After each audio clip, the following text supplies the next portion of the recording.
Bismillahirrahmanirrahim. Assalamualaikum warahmatullahi wabarakatuh.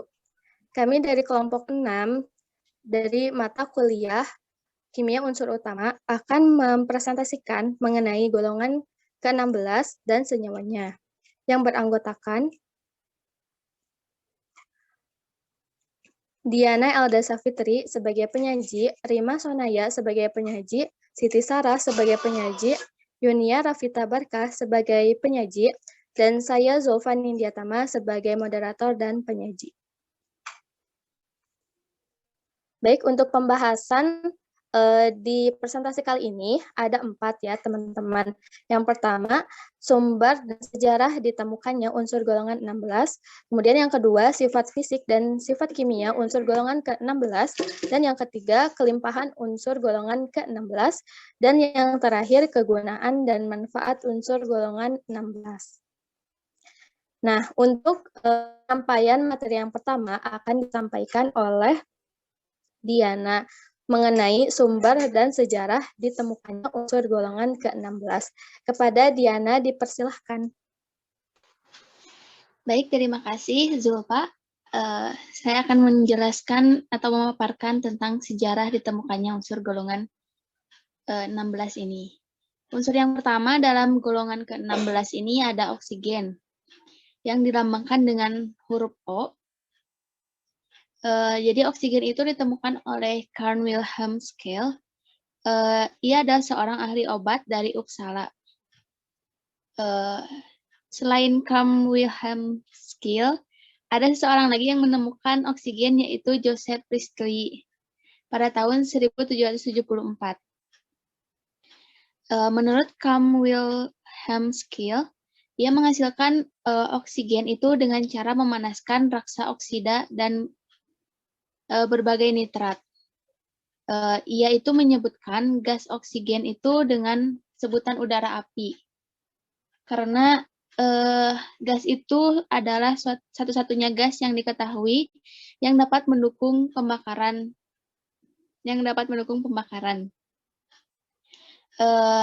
Carl Wilhelm ini menuliskan pengamatannya ke dalam sebuah manuskrip. Kemudian ia mengirimkannya ke penerbit. Namun dokumennya itu tidak dipublikasikan sampai tahun 1777. Akan tetapi pada tahun yang sama, seorang kimiawan bernama Joseph Priestley bersama seorang pastor Britania juga melakukan percobaan yang memfokuskan cahaya matahari ke raksa oksida. Di dalam tabung gelas, percobaan tersebut dilaksanakan pada 1 Agustus 1774. Pada percobaan ini menghasilkan suatu gas yang diberi nama depologisticate air. Kemudian Priestley ini mempublikasikan hasil percobaannya pada sebuah laporan yang ditulisnya. Kemudian laporan hasil percobaannya juga dituliskan atau dimasukkan ke dalam sebuah buku yang ditulis Priestley yang berjudul Experiment and Observation on Different Kind of Air.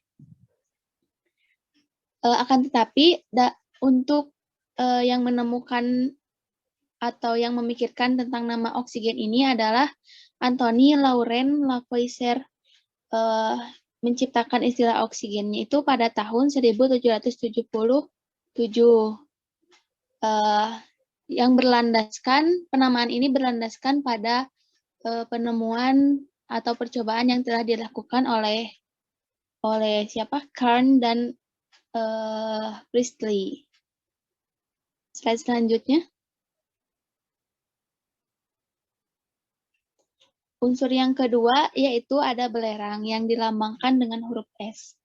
Belerang ini ditemukan oleh Ganesis. Menurut Ganesis, belerang sudah lama dikenal oleh nenek moyang. Menurut Ganesis, belerang itu sudah lama dikenal oleh nenek moyang.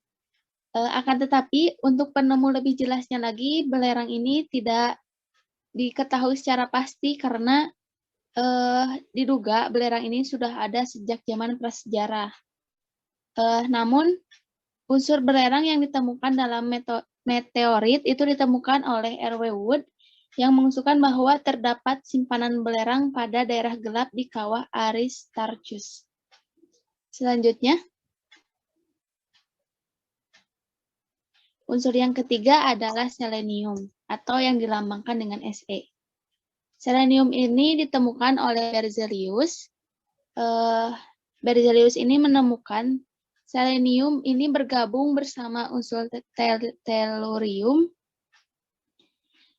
Selenium ini ditemukan dalam beberapa mineral yang cukup langka seperti kruxit dan klaustalit. Nah, beberapa tahun sebelum ditemukannya selenium ini didapatkan dari maksudnya beberapa tahun lalu setelah setelah ditemukannya selenium selenium ini didapatkan dari debu cerobong asap yang tersisa dari proses biji tembaga sulfida.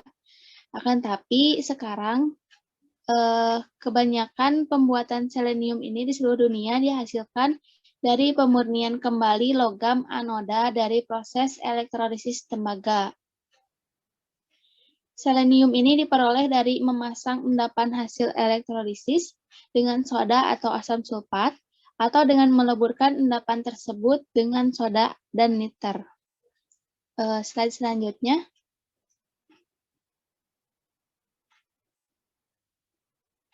Unsur yang keempat ada tellurium, dilambangkan dengan Te. Tellurium ini ditemukan oleh Muller pada tahun 1782. Kemudian tellurium ini diberi nama oleh Klaproth pada tahun 1798.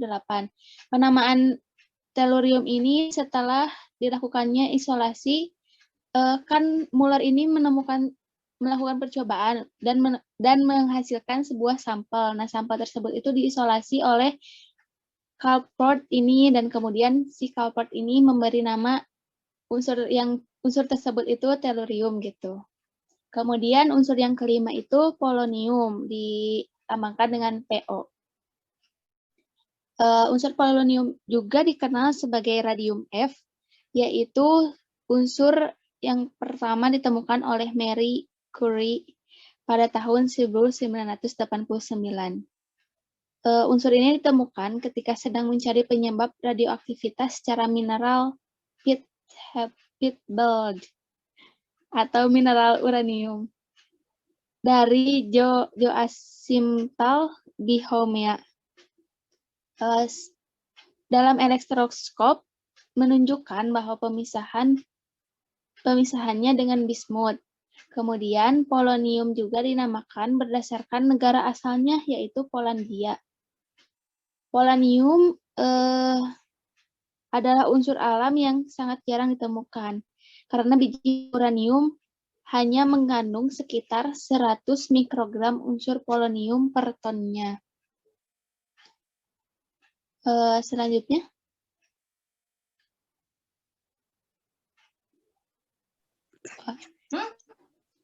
Mungkin sekian pemaparan dari saya kembalikan kepada moderator.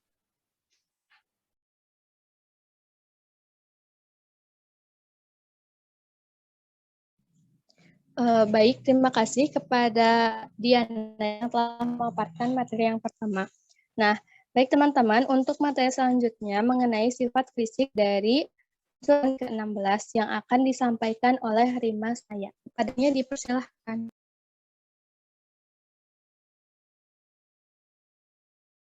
Baik, terima kasih kepada moderator. Di sini saya akan menyampaikan mengenai sifat fisika dari unsur golongan 16. Nah, unsur golongan 16 ini ada oksigen dengan lambang unsurnya itu O, memiliki fasa gas. Kemudian sulfur atau belerang itu memiliki lambang unsur S dengan fasanya itu berupa padatan. Lalu selenium dengan lambang unsur Se itu memiliki fasa solid. Tellurium itu dengan lambang unsur Te memiliki fasa solid, dan polonium pun memiliki fasa solid.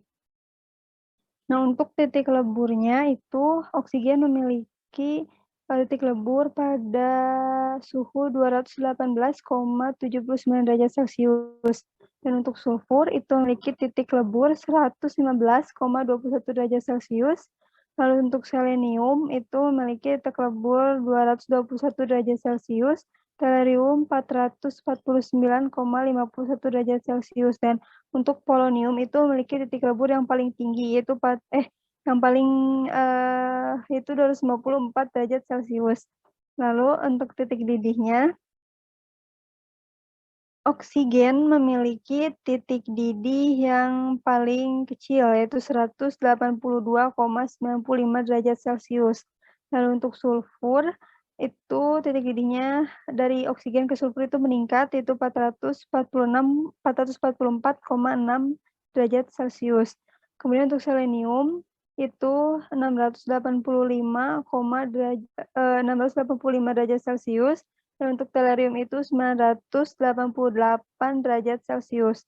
Dan untuk polonium itu titik didihnya yang paling besar yaitu 962 derajat Celcius. Jadi untuk titik didih dari oksigen ke polonium itu semakin meningkat. Dan untuk kelarutan dalam airnya, oksigen memiliki kelarutan sebesar 7,97 mg per liter.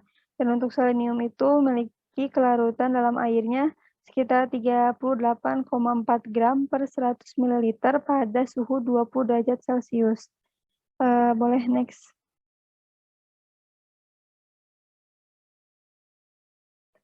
Nah, untuk kepadatannya, itu untuk unsur oksigen, itu ada sekitar 1,429 gram per liter. Dan untuk sulfur itu 1,819 gram per cm kubik. Dan untuk selenium itu 3,99 gram per cm kubik. Untuk tellurium itu 5,70 gram per cm kubik. Dan untuk polonium itu 398 gram per cm kubik. Dan untuk massa atomnya, untuk O itu memiliki massa atom paling kecil, yaitu 15,99 μ. Lalu untuk sulfur itu meningkat sampai ke polonium seperti yang dapat teman-teman lihat pada tabel slide di PPT. Selanjutnya untuk kalor penguapan pun sama, itu meningkat dari 6,82 kJ per mol yang dimiliki oleh oksigen. Untuk sulfur itu 45 kJ per mol, selenium 95,48 kJ per mol, lalu tellurium yaitu 114,1 kJ per mol, dan polonium 102,91 kJ per mol.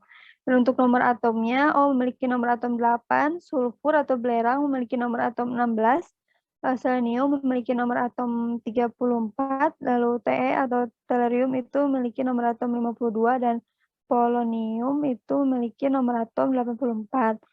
Dan untuk jari-jari atom dan jari-jari ionnya itu dari oksigen ke polonium itu meningkat. Untuk jari-jari atomnya itu oksigen memiliki jari-jari atom sekitar 60 pm. Lalu untuk sulfur itu 100 pm, untuk selenium itu 115 pm, lalu tellurium itu 140 pm, dan polonium itu 190 pm. Lalu untuk kapasitas kalor molarnya itu untuk oksigen sekitar 29,378 Joule per mol, Kak. Lalu untuk sulfur itu kapasitas kalor molarnya itu 22,75 Joule per mol, Kak. Lalu selenium 25,363 Joule per mol, Kak. Dan tellurium itu 25,73 Joule per mol, Kak. Serta untuk polonium itu kapasitas kalor molarnya itu 26,4 Joule per mol, Kak. Nah, mungkin untuk sifat fisika dari unsur golongan 16 cukup sekian untuk saya sampaikan. Selanjutnya saya kembalikan kepada moderator. Baik, teman-teman. Untuk sifat kimia unsur golongan ke-16 akan dipaparkan oleh saya sendiri. Nah, untuk yang pertama yaitu oksigen dengan lambang O.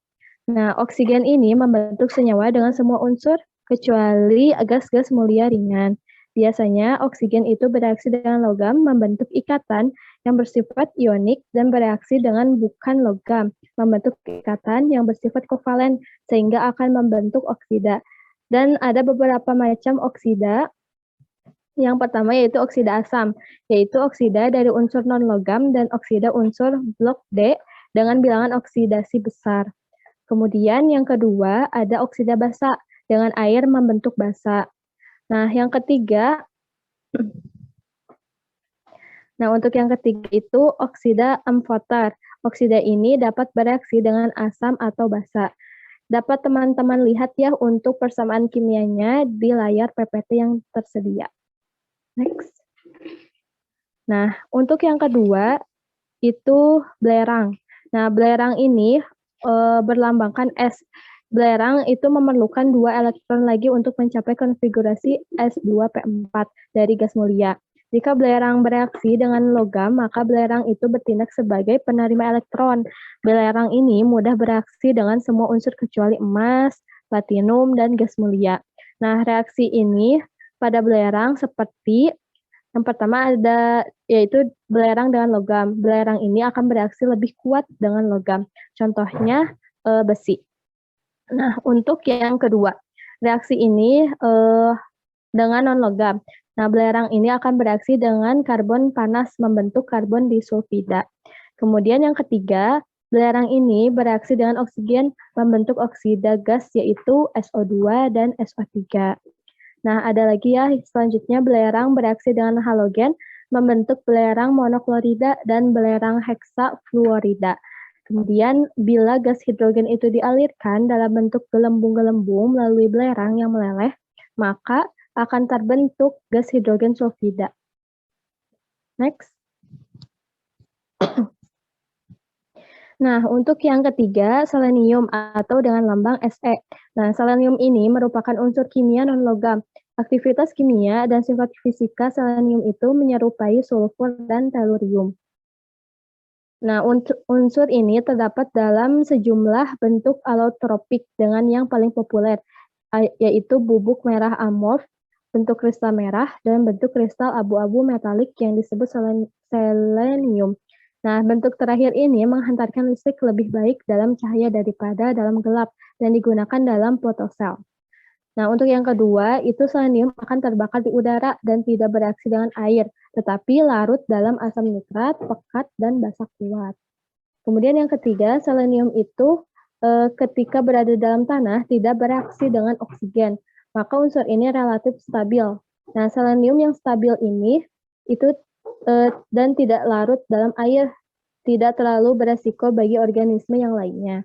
Kadar oksigen dalam tanah ini dan keasaman tanah akan meningkatkan bentuk stabil kestabilan selenium.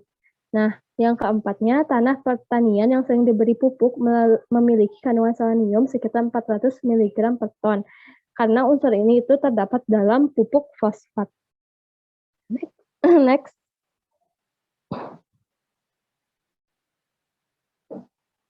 Nah, untuk golongan unsur yang keempat ini, golongan unsur 16 yang keempat ini, tellurium, yaitu dengan lambang Te. Atom ini memiliki total 52 elektron yang didistribusikan sebagai berikut. Nah, pada lapisan pertama kita menemukan 2 elektron. Dalam 8 elektron kedua, pada lapisan ketiga itu kita akan melihat 18 elektron. Pada elektron yang keempat dan 18 elektron, dan di lapisan kelima itu memiliki 6 elektron, jadi totalnya 52 elektron. Kemudian yang kedua itu, tellurium adalah bagian dari kelompok unsur yang dikenal sebagai metaloid atau semilogam, dan mereka itu memiliki sifat antara logam dan bukan logam, yaitu merupakan semikonduktor listrik dan dalam bentuk aslinya dalam keadaan padat. Kemudian yang ketiga, tellurium itu mineral yang sering digunakan sebagai aditif untuk baja dan umumnya dicampur dengan aluminium, tembaga, timah, atau timah. Ini pun ditambahkan untuk menghasilkan peningkatan daya tahan dan ketahanan terhadap korosi. Ketika ditambahkan ke karet, ia memiliki kemampuan untuk mempercepat proses penyembuhan dan membuat produk lebih rentan terhadap penuaan dan cenderung terpengaruh oleh minyak. Nah, next. Kemudian yang kelima ada polonium. Nah, polonium ini dilambangkan dengan PO. Polonium merupakan unsur radioaktif yang langka dan termasuk kelompok metaloid yang memiliki sifat kimia yang mirip dengan tellurium dan bismut. Ada beberapa sifat kimia dari polonium. Yang pertama, polonium itu mudah bereaksi dengan asam encer, tapi hanya sedikit dengan basa. Kemudian yang kedua, semua isotopnya itu bersifat radioaktif. Dan yang ketiga itu 210 polonium ini memancarkan cahaya biru karena udara di sekitarnya itu tereksitasi oleh produk peluruhan. 1 gram polonium memancarkan partikel alfa sebanyak 5 kg radium. Kemudian, energi yang dilepaskan oleh peluruhan alfa polonium itu cukup besar dan memanaskan ruang di sekitarnya. Kemudian energi yang dilepaskan sangat besar, sehingga kapsul yang mengandung sekitar setengah gram mencapai suhu di atas 500 derajat Celcius. Next. Baik, itu yang dapat saya sampaikan. Nah, untuk selanjutnya yaitu mengenai kelimpahan unsur golongan ke-16 akan disampaikan oleh Yuniar. Kepadanya dipersilahkan.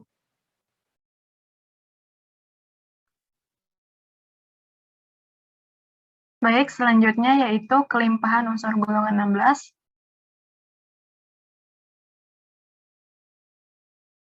Yang pertama ada oksigen dengan lambang O. Oksigen merupakan unsur yang paling melimpah di permukaan bumi, yang merupakan unsur bebas dan berkombinasi dengan berbagai macam senyawa di atmosfer bumi.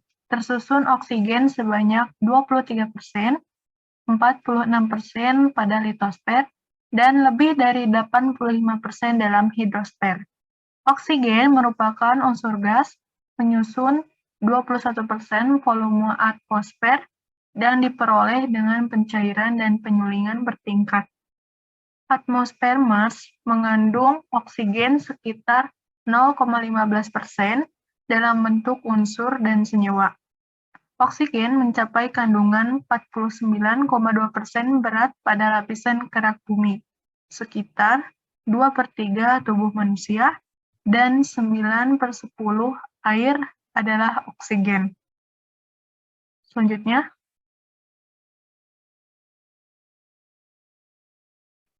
yang kedua ada belerang atau sulfur. Belerang terjadi secara alamiah di sekitar daerah pegunungan dan hutan tropis. Sulfur tersebar di alam sebagai pirit, galena sinabar, stibnite, gipsum, garam Epsom, seletit, barit, dan lain-lain. Belerang dihasilkan secara komersial dari sumber mata air hingga endapan garam yang melengkung sepanjang lembah Kluk di Amerika Serikat. Menggunakan proses Prach, air yang dipanaskan masuk ke dalam sumber mata air untuk mencairkan belerang, yang kemudian terbawa ke permukaan. Sulfur diperoleh dalam skala besar dari gas hidrokarbon alamiah seperti yang ada di Alberta, Kanada, mengandung sampai 20% H2S. Sulfur diperoleh melalui interaksi dengan SO2 yang diperoleh dari pembakaran sulfur di udara. Selanjutnya, yang ketiga ada selenium dengan lambang Se. Selenium terjadi secara alamiah dalam beberapa bentuk anorganik, termasuk selenit, selenat, dan selenit dalam tanah. Selenium paling sering terjadi dalam bentuk larut seperti selenat, yaitu analog dengan sulfat yang tercuci ke sungai sangat mudah dilimpasan. Selenium ini paling sering dihasilkan dari biji sulfida, selenit di banyak seperti tembaga, perak, atau timah. Selenium juga dapat ditemukan di beberapa daging dan makanan laut.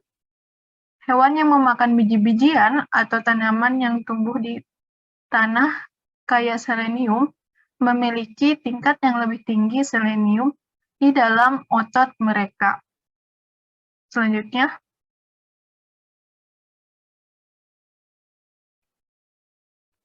dan yang keempat ada tellurium dengan lambang Te. Tellurium kadang-kadang dapat ditemukan di alam, tapi lebih sering sebagai senyawa telluria dari emas atau kalaperit dan bergabung dengan logam lainnya. Tellurium didapatkan secara komersil dari lumpur anoda yang dihasilkan selama proses pemurnian elektrolisis tembaga panas.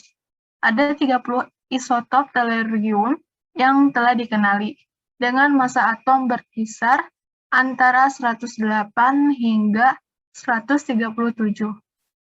Tellurium di alam hanya terdiri dari 8 isotop. Selanjutnya, yang kelima ada polonium atau dengan lambang Po.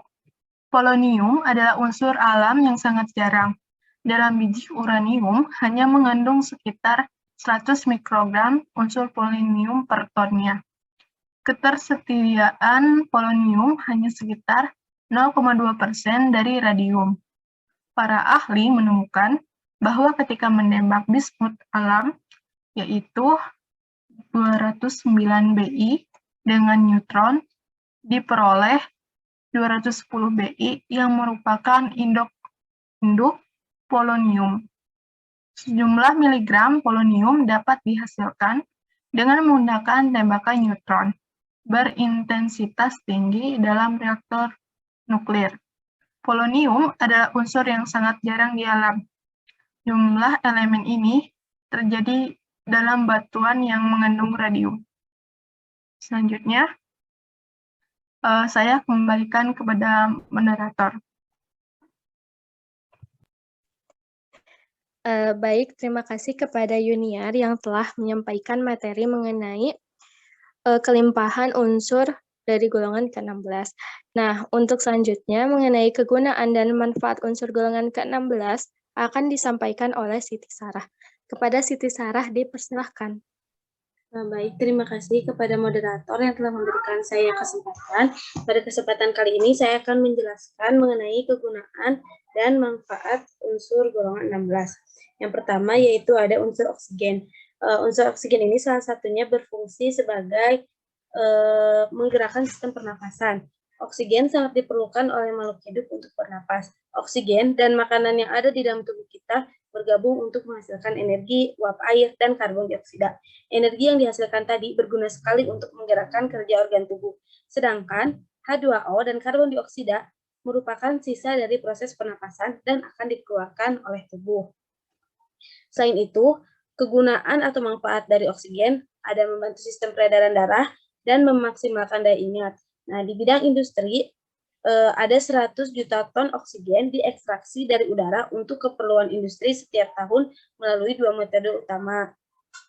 Metode yang paling banyak digunakan adalah distilasi, dan yang kedua yaitu dengan cara melewatkan aliran udara bersih dan kering melalui sebuah unggu dari sepasang saringan molekuler zeolit yang seperti satu sama lain, yang menyerap nitrogen dan mengalirkan aliran gas dengan kemurnian oksigen 90% sampai 93%.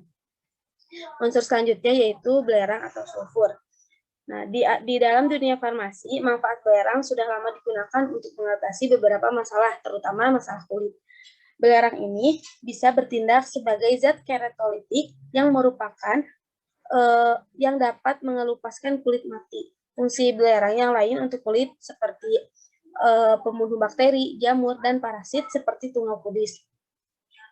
Nah, selain itu, belerang dengan KNO3 dapat digunakan dalam pembuatan serbuk mesiu. Nah, untuk masalah kulit, salah satu seperti untuk menghilangkan jerawat, panu, kudis, kurap, juga untuk berbagai masalah kulit lainnya seperti ketombe, alergi, dan mengurangi jumlah minyak berlebihan di kulit. Belerang juga digunakan untuk pembuatan kertas sulfit dan kertas lainnya.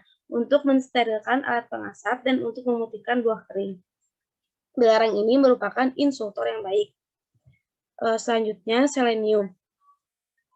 Dalam tubuh, selenium ini merupakan mineral yang esensial dan elemen gizi mikro yang penting bagi tubuh.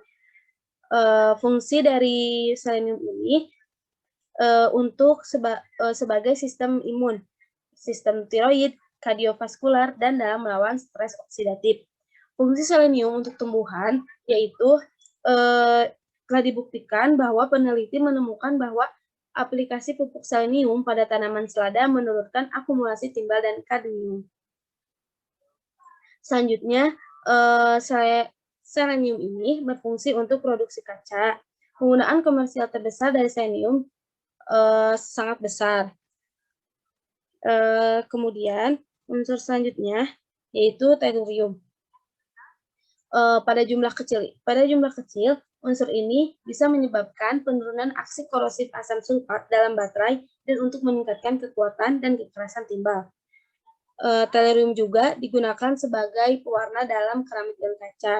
Selanjutnya, tellurium berfungsi di bidang industri elektronik, misalnya dengan kadmium dan merkuri untuk membentuk semikonduktor fotosensitif. Unsur ini digunakan dalam vulkanisasi karet dan katalis untuk perengkahan minyak bumi dan untuk sumber peledak untuk bahan peledak. Selanjutnya, polonium. Polonium ini berfungsi untuk menghilangkan listrik statis dalam mesin yang disebabkan oleh proses seperti rolling kertas, kawat atau lembaran logam, meskipun bahan yang lain juga memancarkan partikel beta yang lebih umum digunakan untuk tujuan ini. Selain itu, polonium bermanfaat jika dikombinasikan dengan berium untuk membuat sumber neutron. Mungkin cukup sekian materi yang dapat saya sampaikan. Saya kembalikan ke moderator.